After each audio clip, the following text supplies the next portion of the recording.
mobile তো তোমার এলাকার লোকের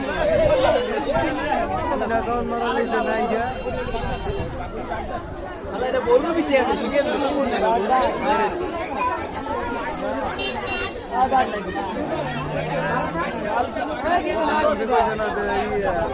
বাঘ গাছ আছে